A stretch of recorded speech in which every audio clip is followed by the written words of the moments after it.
के पेड़ के पास पहुंचा।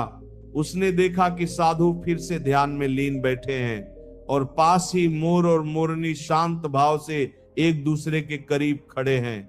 रामू ने धीरे से प्रणाम किया और साधु के सामने बैठ गया। कुछ देर बाद साधु ने आंखें खोली और मुस्कुराकर बोले, तो तुम आ ही गए, इसका मतलब अब तुम उस चौथे नियम के लिए तैयार हो। रामू ने विनम्रता से कहा, महाराज, आपके बताए 3 नियमों ने मेरे घर को बदल दिया है। अब वहां शांति है, प्रेम है और धीरे धीरे धन भी आने लगा है। लेकिन मुझे लगता है कि अभी भी कुछ अधूरा है। कृपया मुझे वो अंतिम रहस्य बताइए।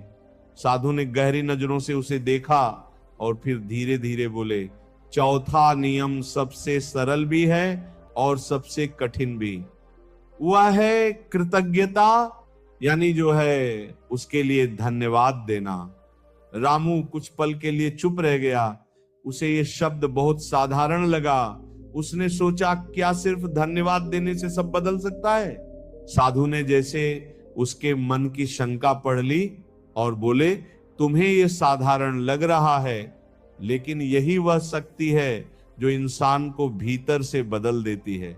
जब मनुष्य हर परिस्थिति में, हर छोटे बड़े सुख दुख में धन्यवाद देना सीख जाता है, तब उसके भीतर शिकायत खत्म हो जाती है। और जहां शिकायत नहीं होती वहां झगड़ा नहीं होता, और जहां झगड़ा नहीं होता वहां लक्ष्मी अपने आप ठहर जाती है। तभी पास खड़े मोर ने धीरे धीरे अपने पंख फैलाए और हल्की धूप में नाचने लगा। मोरनी उसे प्रेम से देख रही थी।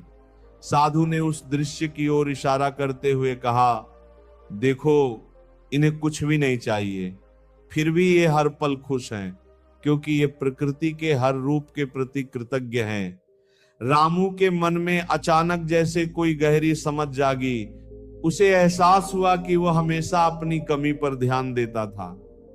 कम पैसा है, कम सुख है, कम साधन है, लेकिन उसने कभी यह नहीं सोचा कि जो है वो भी तो बहुत है।